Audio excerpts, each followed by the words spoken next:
Rolling. Hey, good morning, everybody. My name is Dave. I teach people how to play the saxophone. And we've just had a cold snap here in Southern California. Cold for us. Now, you people in Sweden and other parts of the country, like Nebraska, are going to laugh when I tell you it's 46 degrees. 46 degrees. 46 degrees is stinking cold for us. I mean, that's dog sweater time, okay?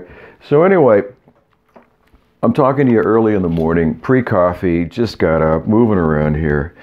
Got the alto sax. Still working on the con, the 6M. Kind of digging it more and more. So I get better at it, right? Could use a mouthpiece too, couldn't it? Anyway, what I want to talk about this morning is what went wrong? What went wrong? I'm glad you asked that. For the last month or so, I've had a student, a great student, great sax player, great student of the art, wondering why he can't get the tone that he hears on the internet. Exactly. I know what you're thinking already. He's wondering, why can't I get that tone? I said, well, it's a matter of equipment. The people that you're listening to on the internet have recorded, and they've used a lot of equipment. They've got compression, and they've got the sound is a little wet. They put a little delay on it, maybe. This is not just a reed and a mouthpiece issue, but this is a recording issue. They've got a great microphone. They've recorded in the studio, and they're uploading it, or they have a home studio. I mean, Grammy Award-winning albums are recorded in people's bedrooms on laptops. So, the sound processing tools are all there, right? And that's what this is, my student is hearing. Now, there's a whole new wave of virtual learning that's available to you in places like this. YouTube, for example. You can buy programs, you can download anything that you want, and there are so many great saxophone players, seriously, pro level Grammy Award winning sax players who are available to you to download or to buy their programs, their CDs, whatever it is. Now, us old guys, when we were young and learning how to play, we had records, and you're saying, well, what the heck, really? What's the difference? What's the difference? Well, a record is, for those of you who don't know, it's a big round black thing. It's got a label in the middle, hole in it, and it goes onto a turntable, which broadcasts over speakers. So typically, a record is more of a community experience. Everybody in the house heard you needle dropping on that record in your house if they were home while you were practicing, right? The new virtual world is private. You plug in your earbuds and you go, right? You may be wearing earbuds now. I'm not criticizing you. So is there really a big difference? Yeah, kind of just a little bit, but not much. I mean, the form and the function are relatively the same. You hear something that you've downloaded, or that you've got an album and you copy that, right? But what we had that you don't have, and here's where it really went wrong, is clubs. We don't have clubs anymore. We don't have places where you get to go and listen to a live sax master blowing for 3 or 4 hours, or 2 hours, or whatever it is, on a gig in a club. You don't have that. That's not happening anymore. I was just thinking about here in San Diego. I was talking to Bruce Cameron, a legendary and now retired jazz trumpeter, and we talked about all the clubs that we used to have here in San Diego.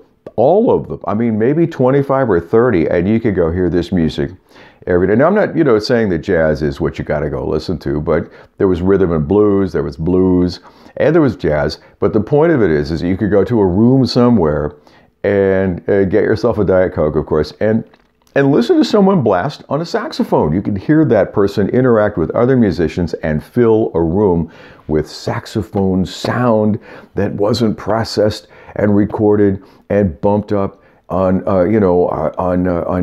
GarageBand to sound like a big, mammoth sound that wasn't really coming out of the horn. So we got to hear live saxophone, right? And many of us were alive when when a lot of the legendary players were around. This is pre new pop jazz. This is old school jazz, old school R&B. When I was a kid, saxophone was still kind of the electric guitar, right? It was still the big pop sound. That went away, of course, as things do. Things change. You don't have that anymore. Just the other night, a friend of mine, a famous national level jazz flutist, restarted a jazz program, this time at a Mexican restaurant. 2 hours on Sunday. 2 hours on Sunday. People can come and hear acoustic instruments inside of a room in a venue. They can hear the musicians interact with each other. They can hear the sound of the instrument. And so I had my students come, and those who were 21 up, come in and listen to the sound of a live saxophone that's not been processed. Okay? Big, huge difference. That's what we grew up with. That's what you don't have. Okay? Now, there may be places in your area that you may have more jazz clubs than we have here in SoCal. For example, if you're in New York or some of the other parts of the country where there still are some venues, large and small, but here on the West Coast, it's almost all wiped out. Couple up in San Francisco, maybe one or two in Los Angeles, and I ain't driving. I'm staying home. That's what Netflix and HBO and Showtime and Amazon Prime spent zillions of dollars to get us to do. Stay home and watch the tube, right? Which is, I know, which is what we're doing. I'm making something that's on YouTube and you're watching it. I know. So the kettle calls, the pot calls the kettle black. That's right. Anyway, that's what went wrong.